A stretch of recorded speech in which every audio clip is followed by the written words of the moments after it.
से बोलिए विष्णु भगवान की जय। भक्तों, आज है जेठ महीने की शुक्ला पक्ष की पूर्णिमा तिथि और आज मैं आप सभी को सुनाऊंगी पूर्णिमा व्रत की 5 महापुण्य फल देने वाली कथा। कथा की शुरुआत हम करेंगे प्रथम पूज्य गणेश भगवान जी की कथा के साथ। गणेश भगवान, विष्णु भगवान, लक्ष्मी माता आप सभी भक्तों की सभी मनोकामना को पूर्ण करें।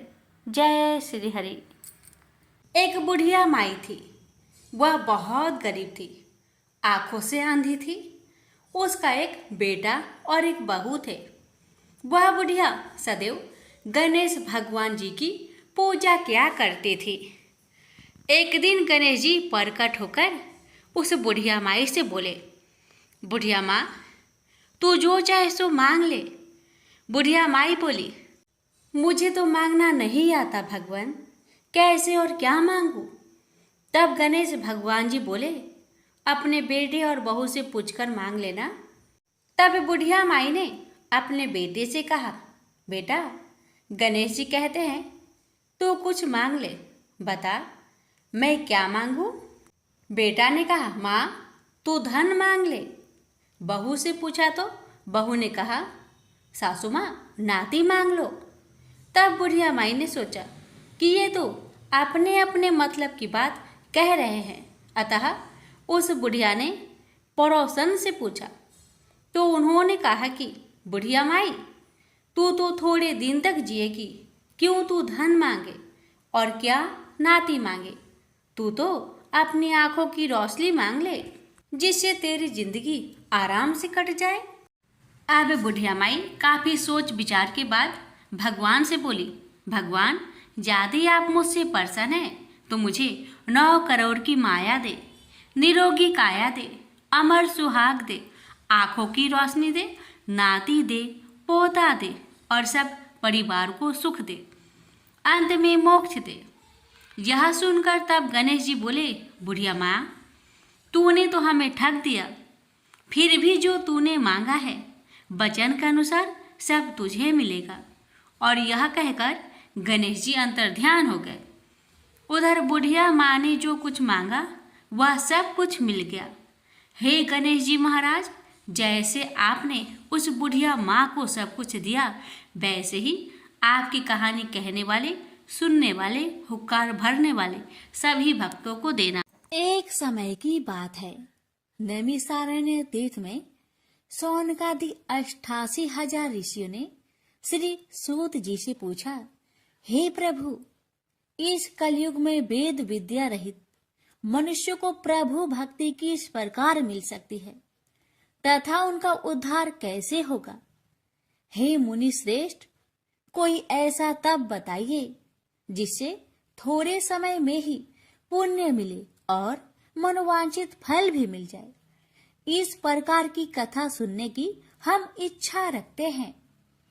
सर्व शास्त्रों के ज्ञाता सूत जी बोले, हे वैष्णवों, मैं पूज्य आप सभी ने प्राणियों के हित की बात पूछी है, इसलिए मैं एक श्रेष्ठ व्रत को आप लोगों को बतलाऊंगा, जिसे नारद जी ने लक्ष्मी नारायण जी से पूछा था और लक्ष्मीपति ने मुनि श्रेष्ठ नारद जी से कहा था। आप सब इसे ध्यान से सुनिए। एक समय की बात है, योगीराज नारद जी दूसरों के हित की इच्छा लिए अनेकों लोकों में घूमते हुए मृत्यु लोक में आ पहुंचे। यहाँ उन्होंने अनेक योनियों में जन्मे प्राय सभी मनुष्यों को अपने कर्मों द्वारा अनेकों दुख से पीड़ित देखा। उनका दुख देख नारद जी सोचने लगे कि कैसा यत्न किया जाए, इसके करने से निश्चित रूप से मानव के दुखों का अंत हो जाए। इसी विचार पर मनन करते हुए वह विष्णु लोक में गए। वहां वह देवों के इस भगवान नारायण की स्तुति करने लगे, जिनके हाथों में शंख, चक्र, गदा और पद्म थे, गले में वरमाला पहने हुए थे। स्तुति करते हुए नारद जी बोले, हे भगवान, आप अत्यंत शक्ति से संपन्न हैं, मन तथा वाणी भी आपको नहीं पा सकती है। आपका यदि मध्य तथा अंत नहीं है, निर्गुण स्वरूप सृष्टि के कारण भक्तों के दुख को दूर करने वाले, आपको मेरा नमस्कार है। नारद जी की स्तुति सुन विष्णु भगवान बोले, हे मुनि श्रेष्ठ, आपके मन में क्या बात है? आप किस काम के लिए पधारे हैं, उसे निसंकोच कहो। इस पर नारद मुनि बोले कि मृत्यु लोक में अनेक योनियों में जन्मे मनुष्य अपने कर्मों के द्वारा अनेकों दुख से दुखी हो रहे हैं। हे नाथ, आप मुझ पर दया रखते हैं तो बताइए कि वो मनुष्य थोड़े प्रयास से ही अपने दुखों से कैसे छुटकारा पा सकते हैं। श्री हरि बोले, हे नारद, मनुष्य की भलाई के लिए तुमने बहुत ही अच्छी बात पूछी है, जिसके करने से मनुष्य मोह से छूट जाता है। वह बात मैं कहता हूँ, उसे सुनो। स्वर्ग लोक व मृत्यु लोक दोनों में एक दुर्लभ उत्तम व्रत है जो पुण्य देने वाला है। आज प्रेम वश होकर मैं उसे तुमसे कहता हूँ। श्री सत्यनारायण भगवान का यह व्रत अच्छी तरह विधान पूर्वक करके मनुष्य तुरंत ही यहाँ सुख भोग कर मरने पर मोक्ष पाता है।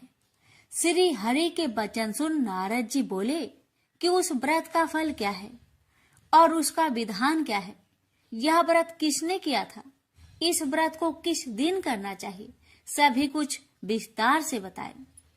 नारद की बात सुनकर श्री हरि बोले, दुख व शोक को दूर करने वाला यह व्रत सभी स्थानों पर विजय दिलाने वाला है।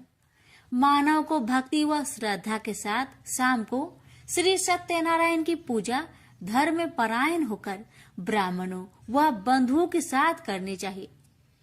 भक्ति भाव से ही नैवेद्य केले का फल, घी, दूध और गेहूं का आटा सवाया ले। गेहूं के स्थान पर साठी का आटा, शक्कर तथा गुड़ लेकर वह सभी भक्षण योग्य पदार्थों को मिलाकर भगवान का भोग लगाए। ब्राह्मणों सहित बंधु बांधवों को भी भोजन कराए। उसके बाद स्वयं भोजन करे और भजन कीर्तन के साथ भगवान की भक्ति में लीन हो जाए। इस तरह से सत्यनारायण भगवान का यह व्रत करने पर मनुष्य की सारी इच्छाएं निश्चित रूप से ही पूरी होती है। इस कली काल अर्थात कलयुग में मृत्यु लोक में मोक्ष का यही एक सरल उपाय है। इति श्री सत्यनारायण व्रत कथा प्रथम अध्याय संपूर्ण। श्रीमन नारायण नारायण नारायण, भज मन नारायण नारायण नारायण। श्री सत्यनारायण भगवान की जय। सूत जी बोले, हे ऋषियों, जिसने पहले समय में इस व्रत को किया था उसका इतिहास कहता हूँ, ध्यान से सुनो। सुंदर काशीपुरी नगरी में एक अत्यंत निर्धन ब्राह्मण रहता था। भूख प्यास से परेशान वह धरती पर घूमता रहता था। ब्राह्मणों से प्रेम करने वाले भगवान ने एक दिन ब्राह्मण का भेष धारण कर उसके पास जाकर पूछा, हे ब्रीप, नित्य दुखी होकर तुम पृथ्वी पर क्यों घूमते हो? दीन ब्राह्मण बोला, मैं निर्धन ब्राह्मण हूँ, भिक्षा के लिए धरती पर घूमता हूँ। हे भगवान, यदि आप इसका कोई उपाय जानते हो तो बताइए। वृद्ध ब्राह्मण कहता है कि सत्यनारायण भगवान मनोवांछित फल देने वाले हैं, इसलिए तुम उनका पूजन करो। इसे करने से मनुष्य सभी दुखों से मुक्त हो जाता है। वृद्ध ब्राह्मण बनकर आए सत्यनारायण भगवान उस निर्धन ब्राह्मण को व्रत का सारा विधान बताकर अंतर्ध्यान हो गए। मन ही मन सोचने लगा कि जिस व्रत को वृद्ध ब्राह्मण करने को कह गया है, मैं उसे जरूर करूंगा। यह निश्चय करने के बाद उसे रात में नींद नहीं आई। वह सवेरे उठकर सत्यनारायण भगवान के व्रत का निश्चय कर भिक्षा के लिए चला गया। उस दिन निर्धन ब्राह्मण को भिक्षा में बहुत धन मिला, जिससे उसने बंधु बांधवों के साथ मिलकर श्री सत्यनारायण भगवान का व्रत संपन्न किया। भगवान सत्यनारायण का व्रत संपन्न करने के बाद वह निर्धन ब्राह्मण सभी दुखों से छूट गया और अनेक प्रकार की संपत्तियों से युक्त हो गया। उसी समय से यह ब्राह्मण हर माह इस व्रत को करने लगा। इस तरह से सत्यनारायण भगवान के व्रत को जो भी मनुष्य करेगा वह सभी प्रकार के पापों से छूटकर मोक्ष को प्राप्त होगा। जो मनुष्य इस व्रत को करेगा वह भी सभी दुखों से मुक्त हो जाएगा। सूत जी बोले कि इस तरह से नारद जी से नारायण जी का कहा हुआ श्री सत्यनारायण व्रत को मैंने तुमसे कहा। हे वृपो, मैं अब और क्या कहूँ? ऋषि बोले, हे मुनिवर, संसार में उस व्रीप से सुनकर और किस किस ने इस व्रत को किया, हम सब इस बात को सुनना चाहते हैं। इसके लिए हमारे मन में श्रद्धा का भाव है। सूत जी बोले, हे मुनियों, जिस जिसने इस व्रत को किया है वह सब सुनो। एक समय वही व्रीप धन व ऐश्वर्य के अनुसार अपने बंधु बांधवों के साथ इस व्रत को करने को तैयार हुआ। उसी समय एक लकड़ी बेचने वाला बूढ़ा आदमी आया और लकड़ियां बाहर रखकर अंदर ब्राह्मण के घर में गया। प्यास से दुखी वह लकड़हारा उनको व्रत करते देख व्रीप को नमस्कार कर पूछने लगा कि आप यह क्या कर रहे हैं तथा इसे करने से क्या फल मिलेगा, कृपया मुझे भी बताइए। ब्राह्मण ने कहा कि सब मनोकामनाओं को पूरा करने वाला यह सत्यनारायण भगवान का व्रत है। इनकी कृपा से ही मेरे घर में धन्य धान्य आदि की वृद्धि हुई है। व्रीप से सत्यनारायण व्रत के कथा के बारे में जानकर लकड़हारा बहुत प्रसन्न हुआ। चरणामृत लेकर वह प्रसाद खाने के बाद वह अपने घर गया। लकड़हारे ने अपने मन में संकल्प किया कि आज लकड़ी बेचने से जो धन मिलेगा उसी से श्री सत्यनारायण भगवान का उत्तम व्रत करूंगा। मन में इस विचार को ले बूढ़ा आदमी सिर पर लकड़ियां रख उस नगर में बेचने गया जहां धनी लोग ज्यादा रहते थे। उस नगर में उसे अपनी लकड़ियों का दाम पहले से 4 गुना अधिक मिलता है। बूढ़ा प्रसन्नता के साथ दाम लेकर केले, शक्कर, घी, दूध, दही और गेहूं का आटा ले और सत्यनारायण भगवान की व्रत की अन्य सामग्रियां लेकर अपने घर गया। वहां उसने अपने बंधु बांधवों को बुलाकर विधि विधान से सत्यनारायण भगवान का पूजन और व्रत किया। इस व्रत के प्रभाव से वह बूढ़ा लकड़हारा धन पुत्र आदि से युक्त होकर संसार के समस्त सुख भोग अंत काल में बैकुंठ धाम को चला गया। इति श्री सत्यनारायण व्रत कथा 2 अध्याय संपूर्ण। श्रीमन नारायण नारायण नारायण भज मन नारायण नारायण नारायण। श्री सत्यनारायण भगवान की जय। सूत जी बोले, हे श्रेष्ठ मुनियों, अब आगे की कथा कहता हूँ। पहले समय में उल्कामुख नाम का एक बुद्धिमान राजा था। वह सत्य वक्ता और जितेंद्रिय था। प्रतिदिन देव स्थानों पर जाता और निर्धनों को धन देकर उनके कष्ट दूर करता था। उसकी पत्नी कमल के समान मुख वाली तथा सती साध्वी थी। भद्रशिला नदी के तट पर उन दोनों ने श्री सत्यनारायण भगवान का व्रत किया। उसी समय साधु नाम का एक वैश्य आया। उसके पास व्यापार करने के लिए बहुत सा धन भी था। राजा को व्रत करते देखकर वह विनय के साथ पूछने लगा, हे राजन, भक्ति भाव से पूर्ण होकर आप यह क्या कर रहे हैं? मैं सुनने की इच्छा रखता हूँ, तो आप मुझे बताए। राजा बोले, हे साधु, अपने बंधु बांधवों के साथ पुत्र आदि की प्राप्ति के लिए एक महाशक्तिमान श्री सत्यनारायण भगवान का व्रत व पूजन कर रहा हूँ। राजा के वचन सुन साधु आदर से बोला, हे राजन, मुझे इस व्रत का सारा विधान कहिए। आपके कथा अनुसार मैं भी इस व्रत को करूंगा। मेरी भी संतान नहीं है और इस व्रत को करने से निश्चित रूप से मुझे संतान की प्राप्ति होगी। राजा से व्रत का सारा विधान सुनकर व्यापार से निवृत्त हो वह अपने घर गया। साधु वैश्या ने अपनी पत्नी को संतान देने वाले इस व्रत का वर्णन कह सुनाया और कहा कि जब मेरी संतान होगी तब मैं इस व्रत को करूंगा। साधु ने इस तरह के वचन अपनी पत्नी लीलावती से कहे। एक दिन लीलावती पति के साथ आनंदित हो सांसारिक धर्म में प्रवृत्त होकर सत्यनारायण भगवान की कृपा से गर्भवती हो गई। 10वें महीने में उसके गर्भ से एक सुंदर कन्या ने जन्म लिया। दिनों दिन वह ऐसे बढ़ने लगी जैसे कि शुक्ला पक्ष का चंद्रमा बढ़ता है। माता पिता ने अपनी कन्या का नाम कलावती रखा। एक दिन लीलावती ने मीठे शब्दों में अपने पति को याद दिलाया कि आपने सत्यनारायण भगवान के जिस व्रत को करने का संकल्प किया था उसे करने का समय आ गया है, आप इस व्रत को करिए। साधु बोला कि हे प्रिय, इस व्रत को मैं उसके विवाह पर करूंगा। इस प्रकार अपनी पत्नी को अवशासन देकर वह नगर को चला गया। कलावती पिता के घर में रह वृद्धि को प्राप्त हो गई। साधु ने एक बार नगर में अपनी कन्या को सखियों के साथ देखा तो तुरंत ही दूत को बुलवाया और कहा कि मेरी कन्या की योग वर देखकर आओ। साधु की बात सुनकर दूत कंचन नगर में पहुंचा और वहां देखभाल कर लड़की के सुयोग वणिक पुत्र को ले आया। सुयोग लड़के को देख साधु ने बंधु बांधवों को बुलाकर अपनी पुत्री का विवाह कर दिया।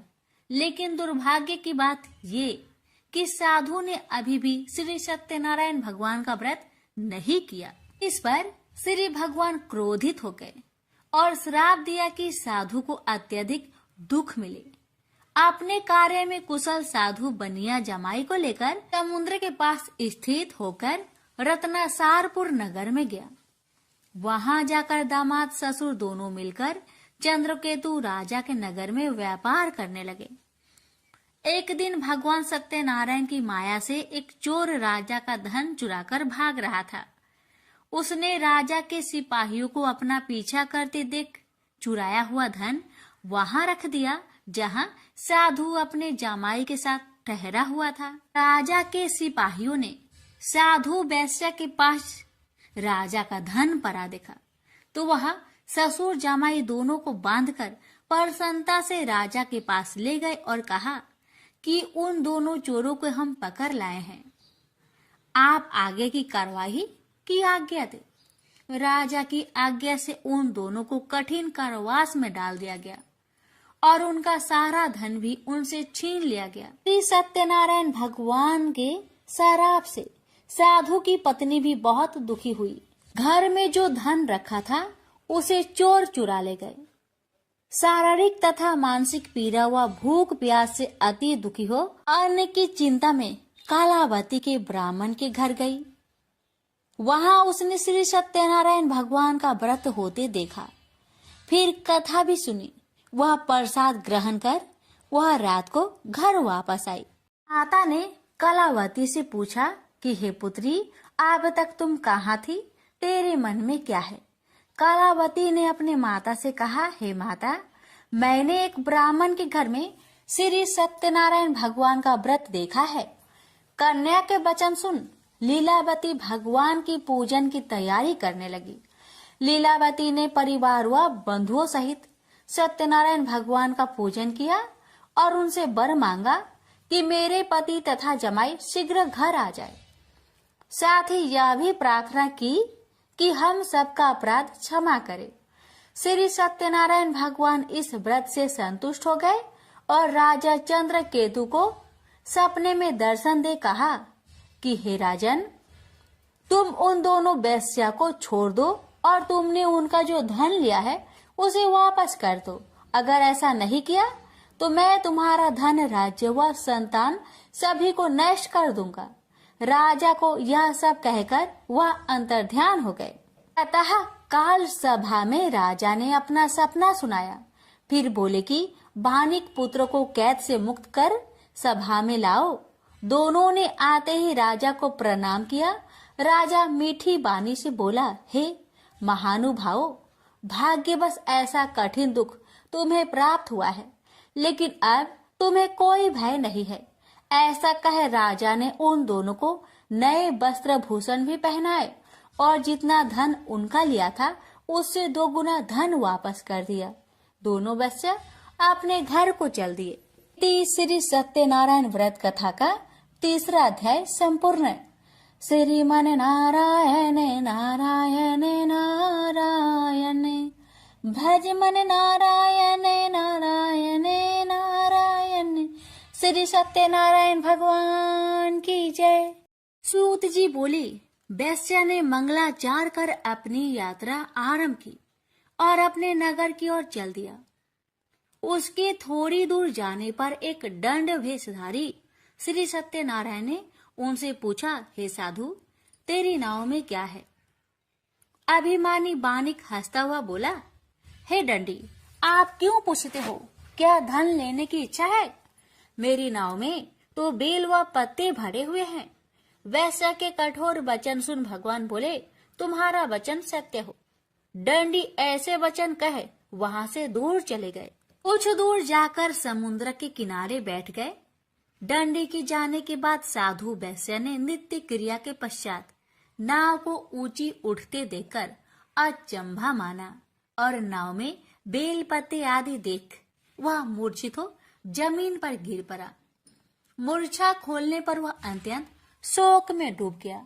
तब उसका दामाद बोला कि आप शोक न मनाए, यह दंडी का श्राप है, इसलिए हमें उनकी शरण में जाना चाहिए, तभी हमारी मनोकामना पूरी होगी। दामाद की बात सुनकर वह दंडी के पास पहुंचा और अत्यंत भक्ति भाव नमस्कार करके बोला, मैंने आपसे जो असत्य वचन कहे थे उनके लिए मुझे क्षमा दे।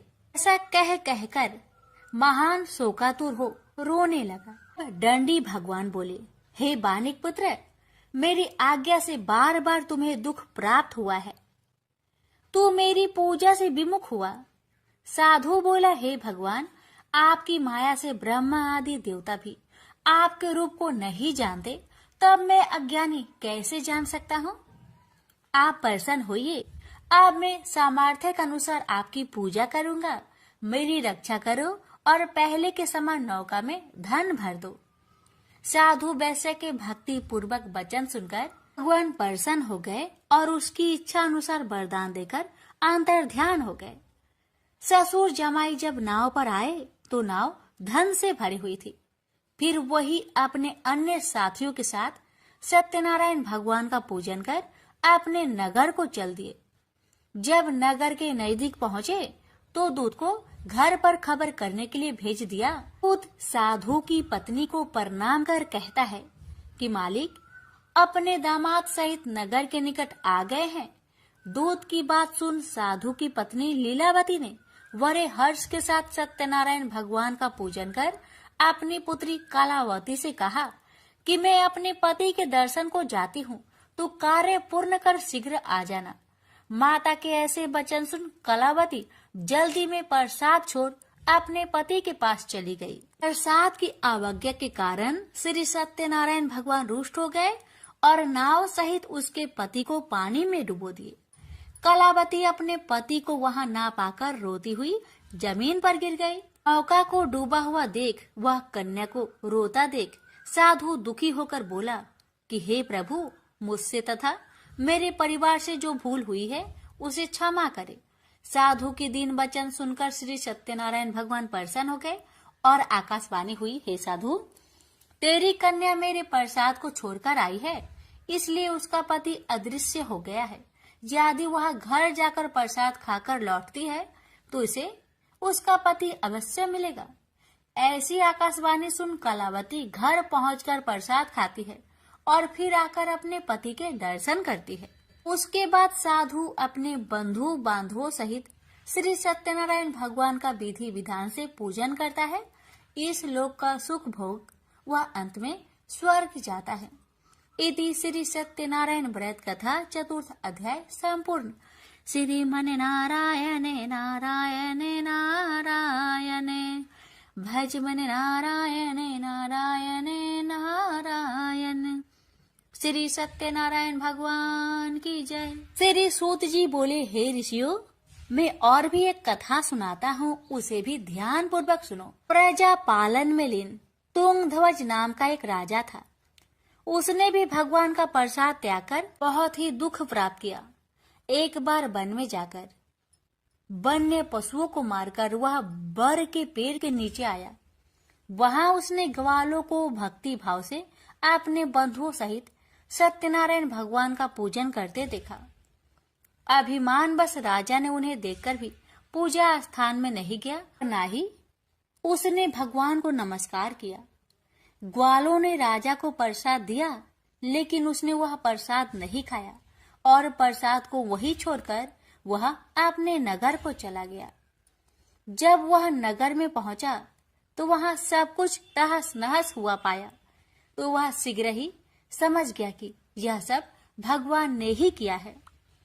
वह दोबारा ग्वालों के पास पहुंचा और विधि पूर्वक पूजा कर प्रसाद खाया, तो श्री सत्यनारायण भगवान की कृपा से सब कुछ पहले जैसा हो गया।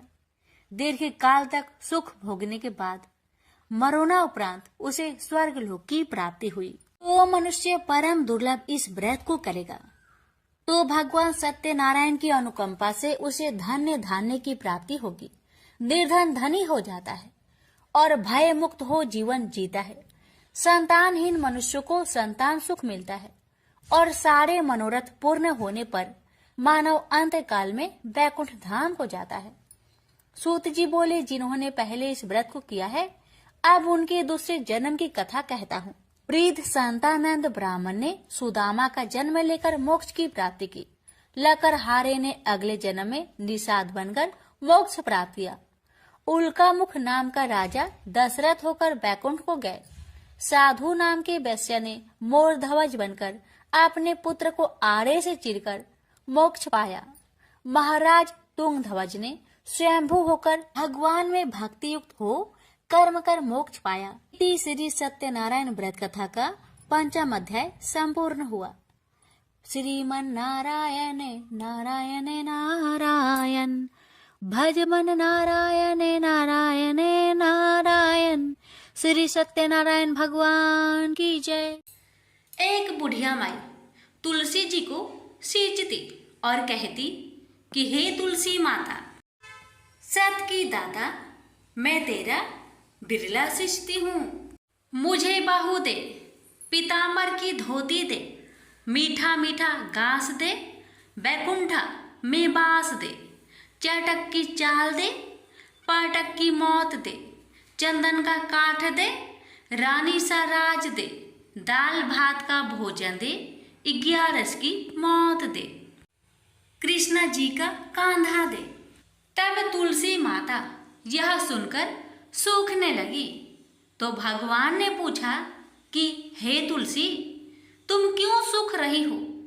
तुलसी माता ने कहा कि एक बुढ़िया रोज आती है और यही बात कह जाती है, मैं सब बात तो पूरा कर दूंगी, लेकिन कृष्ण का कंधा कहाँ से लाऊंगी? तो भगवान बोले, जब वो मरेगी तो मैं अपने आप ही कंधा देने आऊंगा। तू बुढ़िया माई से कह देना। जब बुढ़िया माई मर गई, सब लोग आ गए। जब माई को ले जाने लगे तो वह किसी से न उठी। तब भगवान एक 12 बरस के बालक का रूप धारण करके आए। बालक ने कहा, मैं कान में एक बात कहूँगा तो बुढ़िया माई उठ जाएगी। बालक ने कान में कहा, बुढ़िया माई मन की निकाल ले, पीतांबर की धोती ले, मीठा मीठा ग्रास ले, बैकुंठा में बास ले, चटक की चाल ले, पाटक की मौत ले, कृष्ण जी का कांधा ले। यह सुनकर बुढ़िया माई हल्की हो गई। भगवान ने कंधा दिया और बुढ़िया माई को मुक्ति मिल गई। हे तुलसी माता, जैसे बुढ़िया माई को मुक्ति दी वैसे सबको देना। प्रेम से बोलिए तुलसी महारानी की जय। प्राचीन समय की बात है। दक्षिण भारत की तुंगभद्रा नदी के तट पर एक नगर में आत्मदेव नामक एक व्यक्ति रहता था, जो सभी वेदों में पारंगत था। उसकी पत्नी का नाम धुंधली था। धुंधली बहुत ही सुंदर लेकिन स्वभाव से झगड़ालू थी। घर में सब प्रकार का सुख था, लेकिन वह व्यक्ति अपनी पत्नी से तो दुखी था ही, साथ ही उसके कोई संतान का सुख भी नहीं था। वह चिंता में रहता था कि यदि उम्र ढल गई तो फिर संतान का सुख देखने को नहीं मिलेगा। यह सोचकर उसने बड़े दुखी मन से अपने प्राण त्यागने के लिए वन को चला गया। वन में एक तालाब में वह कूदने ही वाला था कि तभी एक सन्यासी ने उसे देखकर उससे पूछा, कहो ब्रीपवन, तुम्हें ऐसी कौन सी भारी चिंता है जिसके कारण तुम प्राण त्याग रहे हो? आत्मदेव ने कहा, ऋषिवर, मैं संतान के लिए इतना दुखी हो गया हूँ कि मुझे अब अपना जीवन निष्फल लगता है। संतानहीन जीवन को धिक्कार है और मैंने जिस गाय को पाल रखा है वो भी बाज है। यह तो ठीक है, मैं जो पेड़ लगाता हूँ उस पर भी फल फूल नहीं लगते। मैं घर में जो फल लाता हूँ वह भी बहुत जल्दी सड़ जाता है। इन सब बातों से मैं बहुत दुखी हो चुका हूँ। ऐसा कहकर वह व्यक्ति जोर जोर से रोने लगा। वह संत उसकी बात सुनकर उसके ललाट की रेखाएं को देखता है। रेखाओं को देखकर वह कहता है, ब्रीपवन, कर्म की गति बड़ी प्रबल है, वासना को छोड़ दो। सुनो, मैंने तुम्हारे भाग्य देख लिया है। इस जन्म में तो क्या अगले 7 जन्मों तक तुम्हारे कोई संतान भी किसी प्रकार से नहीं हो सकता। तब ब्राह्मण कहता है, फिर मुझे प्राण त्यागने दीजिए या आप किसी भी यत्न से मुझे पुत्र प्राप्त का मार्ग बताएं। जब वह संत देखता है कि यह व्यक्ति किसी भी प्रकार से समझाने पर भी प्राण त्यागने को आमदा है, तो वह अपनी झोली में से एक फल निकालकर कहता है कि अच्छा ठीक है, तुम यह फल लो और इसे अपनी पत्नी को खिला देना, उससे उसके एक पुत्र होगा। आत्मदेव वह फल लाकर अपनी पत्नी को दे देता है, लेकिन उसकी पत्नी वह मन ही मन में सोचती है कि यदि मैंने ये फल खा लिया और मेरा गर्भ रह गया तो मुझसे खाया नहीं जाएगा और मैं मर भी सकती हूँ। यह सोचकर वह तय करती है कि मैं ये फल नहीं खाऊंगी। इसलिए वह आत्मदेव से कई तरह के तर्क और कुतर्क करती है। आत्मदेव के कहने पर वह फल तो रख लेती है लेकिन खाती नहीं है। एक दिन उसकी बहन उसके घर आती है, जिसे वह सारा किस्सा सुनाती है। बहन उससे कहती है कि मेरे पेट में बच्चा है, प्रसव होने पर वह बालक मैं तुम्हें दे दूंगी, तब तक तुम गर्भवती के समान घर में रहो। मैं कह दूंगी मेरा बच्चा मर गया और तू ये फल गाय को खिला देना। आत्मदेव की पत्नी ने अपनी बहन की बात मान ली और वैसा ही किया। उस फल को गाय को खिला दिया। समय व्यतीत होने पर उसकी बहन का बच्चा लाकर धुंधली को दे दिया गया। पुत्र हुआ है, यह सुनकर आत्मदेव को बड़ा आनंद हुआ। धुंधली ने अपने बच्चे का नाम धुंधकारी रखा। इसके 3 माह व्यतीत होने के बाद एक दिन आत्मदेव सुबह गाय को चारा डालने गया। उसने देखा कि गाय के पास एक बच्चा है जो कि मनुष्य आकार में है, लेकिन बस उसके कान ही गाय के समान थे। उसे देखकर वह आश्चर्य में पड़ जाता है, हालांकि उसे बड़ा आनंद भी होता है। वह उस बच्चे को उठाकर घर में ले जाता है। उसका नाम वह गोकर्ण रखता है। अब उसके 2 बालक हो जाते हैं, एक धुंधकारी और दूसरा गोकर्ण। गोकर्ण बड़ा होकर विद्वान, पंडित और ज्ञानी निकला, जबकि धुंधकारी दुर्नसेरी और क्रोधी, चोर, व्यभिचारी, अस्त्र शस्त्र धारण करने वाला, माता पिता को सताने वाला निकला। वह माता पिता की सारी संपत्ति नष्ट कर देता था। एक दिन वह पिता को मार मार कर घर से बाहर निकाल दिया। पिता रोने लगा और कहता है कि मेरी पत्नी का बाझ रहना ही अच्छा था। तभी वहाँ गोकर्ण आ जाता है। वह पिताजी को वैराग्य का उपदेश देता है और कहता है, आप सभी को छोड़कर प्रभु के शरण में वन में चले जाएं और भगवत भजन करें। भगवत भजन ही सबसे बड़ा धर्म है। गौ से उत्पन्न पुत्र गोकर्ण की बात मानकर आत्मदेव वन में चले जाते हैं। बाद में उसकी पत्नी धुंधली को धुंधकारी सताने लगता है तो वह कुएं में कूदकर आत्महत्या कर लेती है। अब धुंधकारी 5 वेश्याओं के साथ रहने लगा। वेश्याएं उसे अपने तरीके से संचालित करती थी। धुंधकारी उन वेश्याओं के लिए ही धन जुटाने में लगता है। वह उनके लिए डाका डालता और चोरी करता है। बाद में वे वेश्याएं सोचने लगती है कि यदि एक दिन यह पकड़ा गया तो राजा इसके साथ हमें भी दंड देगा। यह सोचकर वह वेश्याएं सोते हुए धुंधकारी को रस्सियों से उसका गला दबाने का प्रयास करती है। जब वह गला दबाने में भी नहीं मरता है तो वे सभी मिलकर उसे दहकते अंगारों में डाल देती है। वहाँ वह तड़प तड़प कर मर जाता है। बाद में उसे गड्ढा खोदकर गाड़ दिया जाता है। मरने के बाद धुंधकारी भयंकर दुख देने, झेलने और अपने कुकर्मों के कारण एक प्रेत बन जाता है। प्रेत बनने के बाद भूख और प्यास से वह व्याकुल हो जाता है। रह रहकर चिल्लाता भी रहता है, क्योंकि उसे अंगारों से जलाया गया था। इसलिए उसकी अनुभूति उसे अभी भी सताती रहती है। उसे लगता है कि अभी भी मेरा शरीर जल रहा है। एक दिन उसका भाई गोकर्ण उसके गांव में कथा करते हुए आते हैं। गोकर्ण सबसे नजर बचाते हुए अपने पुस्तकनी मकान में सोने को चले जाते हैं। अपने ही घर में अपने भाई को सोया हुआ देखकर धुंधकारी खुश हो जाता है और आवाज लगाता है। गोकर्ण यह आवाज सुनकर पूछता है कि तुम कौन हो? धुंधकारी कहता है, मैं तुम्हारा भाई हूँ। मेरे कुकर्म की गिनती नहीं की जा सकती। इसी से मैं प्रेत योनि में पड़ा हूँ। ये दुर्दशा भोग रहा हूँ। भाई, तुम दया करके मुझे इस योनि से छुड़ाओ। गोकर्ण कहता है कि मुझे बड़ा आश्चर्य हो रहा है। मैंने तुम्हारे लिए विधि पूर्वक गया जी में श्राद्ध किया, फिर भी तुम प्रेत योनि से मुक्त कैसे नहीं हुए? मैं कुछ और उपाय करता हूँ। कई उपाय करने के बाद भी जब कुछ नहीं होता है तो अंत में वह सूर्यदेव से पूछते हैं। तो सूर्यदेव कहते हैं कि वह श्रीमद् भागवत कथा सुनने से ही मुक्ति हो सकती है, इसलिए तुम सप्ताह पारायण करो। तब गोकर्ण ने व्यास गद्दी पर बैठकर कथा कहने लगे। देश गांव से बहुत लोग कथा सुनने आने लगे। इतनी भीड़ हो गई कि सब आश्चर्य करने लगे। तब वह प्रेत भी वहां आ पहुंचा। वह इधर उधर स्थान ढूंढने लगा। इतने में उसकी दृष्टि एक सीधे रखे हुए 7 गांठ वाली बांस पर पड़ी। वह वायु रूप से उसमें जाकर बैठ गया।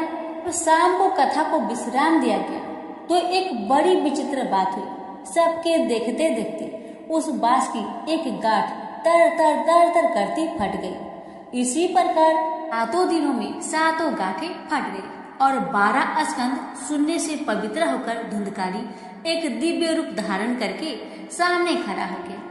उसने भाई को प्रणाम किया।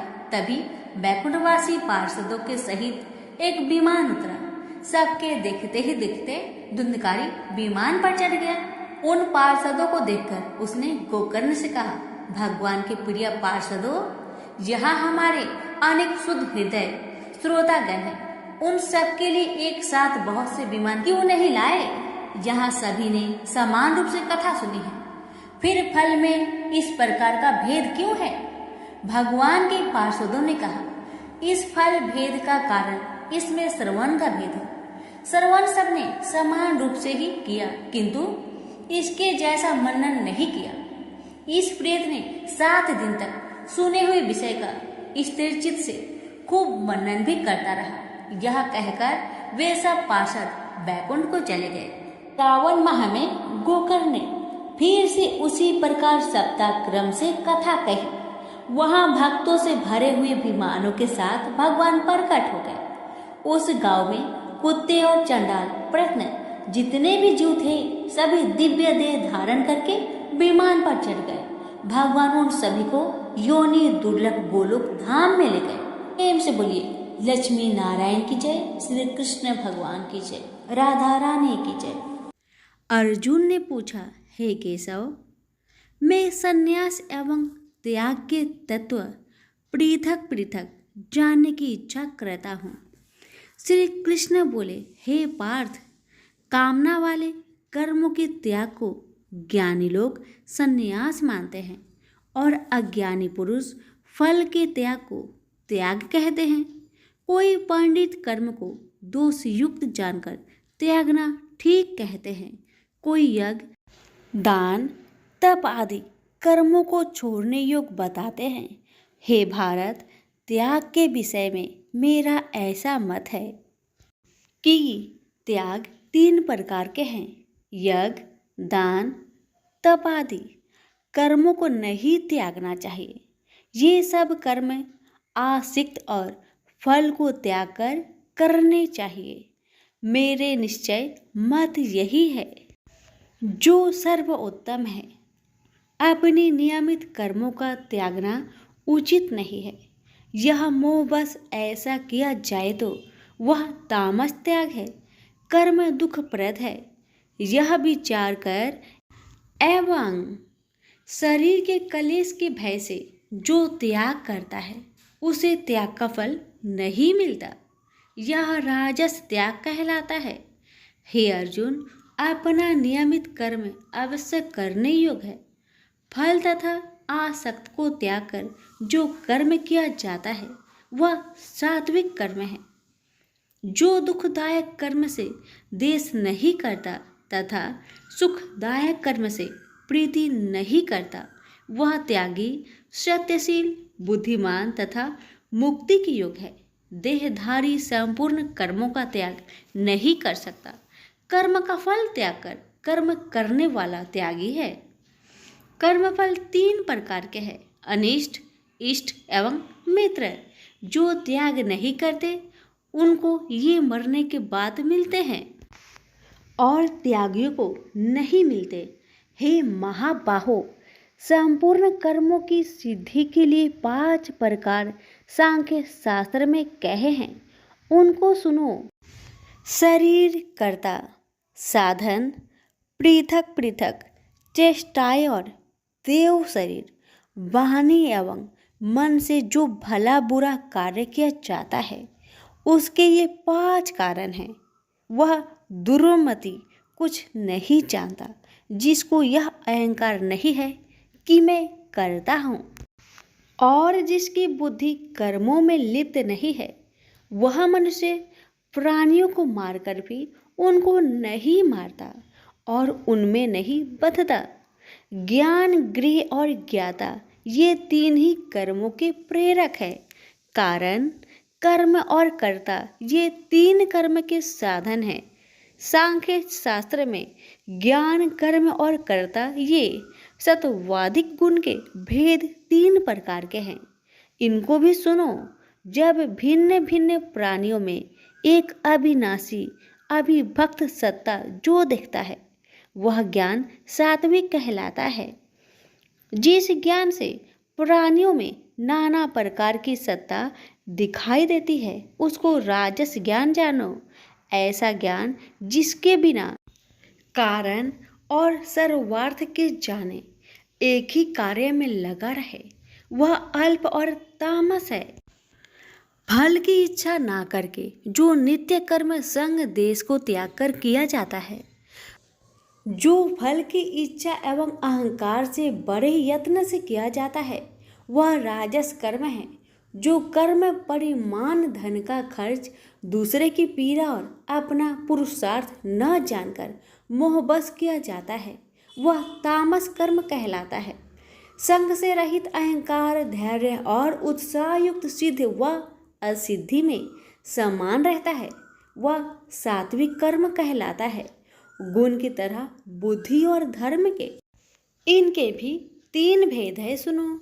जो बुद्धि पर वृत्ति, निवृत्ति, कर्तव्य, अकर्तव्य, भय, अभय और बंधन मोक्ष को जानता है वह सात्विकी है।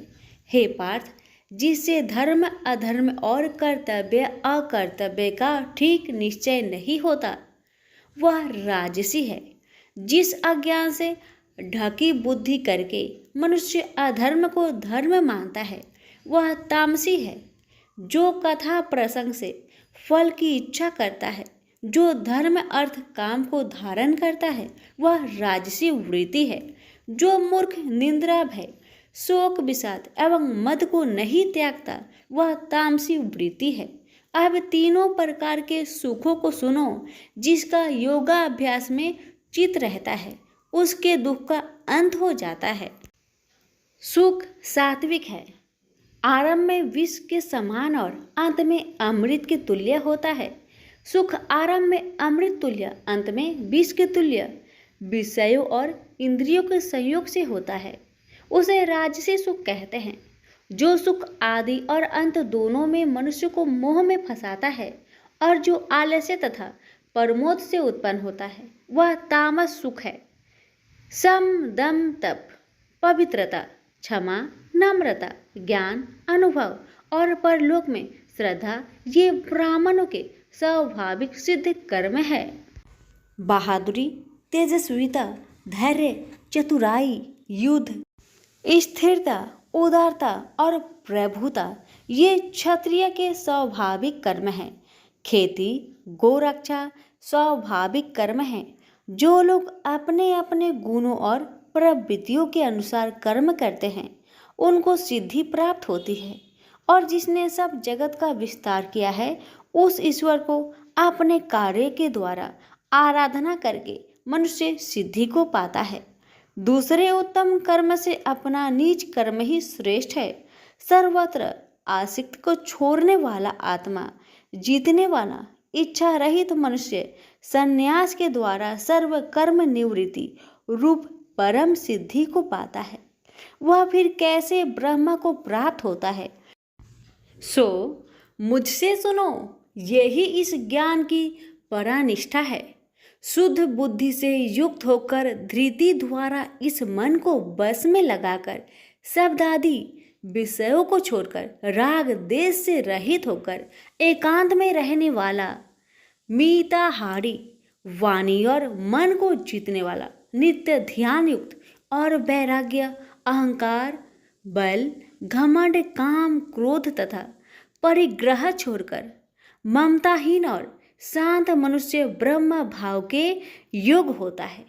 ब्रह्म को प्राप्त हुआ पुरुष दत्तचित होकर सुख व अभिलाषा को नहीं करता है। जीवन मात्र में समदर्शी होकर मुझ में परम भक्ति पाता है। इस प्रकार ज्ञानी सदैव मुझ में निवास करने वाले सब कर्मों को भोग करता हुआ मेरे अनुग्रह से अविनाशी सनातन मोक्षप्रद को प्राप्त होता है।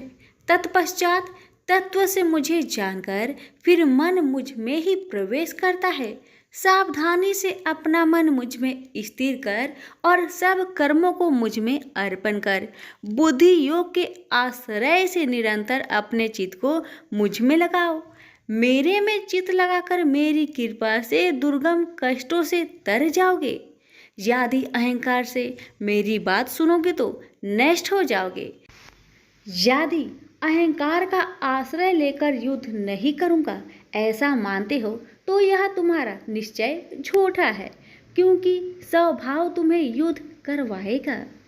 हे कौतन्य, जिस कर्म को तू अब मोह से करना चाहता है उसे अपने स्वाभाविक कर्म से बधा हुआ बेबस होकर करेगा। हे अर्जुन, जीवों के हृदय में स्थिर ईश्वर उनको माया से भ्रमा रहा है, मानो सब यंत्र पर चढ़े हैं। हे भारत, सब भावों में उसी की कृपा से परम शांति एवं मुक्ति को पाओगे। यह गूढ़ ज्ञान मैंने तुमसे कहा है, इसे भली भांति विचार कर जैसा चाहते हो वैसा ही करो।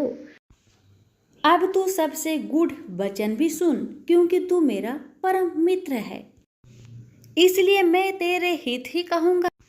मेरे में मन लगाओ, मेरे ही भक्त हो, मेरे ही यज्ञ करो और मेरा ही नाम जपो। सब धर्मों को छोड़कर मेरी शरण में आओ, मैं तुम्हें सब पापों से छुड़ा दूंगा। यह मेरा रहस्य ऐसे पुरुष जो तप न करता हो, मेरा भक्त ना हो, कभी भी नहीं कहना चाहिए।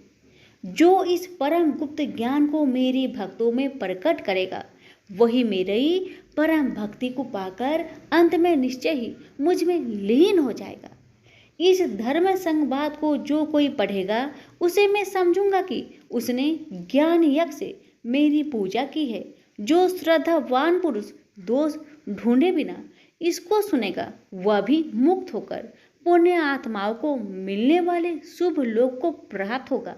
हे पार्थ, तुमने एकाग्रचित्त से मेरे कहे हुए उपदेश को सुना या नहीं? हे धनंजय, तुम्हारा अज्ञान से उत्पन्न हुआ मोह नष्ट हुआ या नहीं? अर्जुन ने कहा, हे भगवान, आपकी कृपा से मेरा मोह नष्ट हो गया और स्मृति जागृत हुई है। अब मैं निसंदेह आपकी आज्ञा पर स्थिर हूँ और जैसा आपने कहा है मैं वैसा ही करूँगा। संजय बोले, हे धृतराष्ट्र, मैंने महात्मा वासुदेव और अर्जुन का यह प्रेरणा देने वाला अद्भुत संवाद सुनाया व्यास जी की कृपा से। साक्षात योगेश्वर श्री कृष्ण जी के मुख से इस परम गुहा संवाद को मैंने सुना। हे राजन, श्री कृष्ण और अर्जुन के इस अद्भुत पुण्य कारक संवाद को स्मरण करके मन बार बार प्रसन्न होता है। श्री कृष्ण भगवान के उस अद्भुत रूप को स्मरण करके मुझे बड़ा ही विस्मय होता है। हे राजन, मैं बारंबार प्रसन्न होता हूँ। मेरी ऐसा धारणा है कि जहाँ योगेश्वर भगवान श्री कृष्ण हैं और जहाँ पार्थ जैसा धनुर्धर है, वही राजलक्ष्मी, विजय, ऐश्वर्य और अटल नीति है। सभी प्रेम से बोलिए, श्री कृष्ण भगवान की जय हो।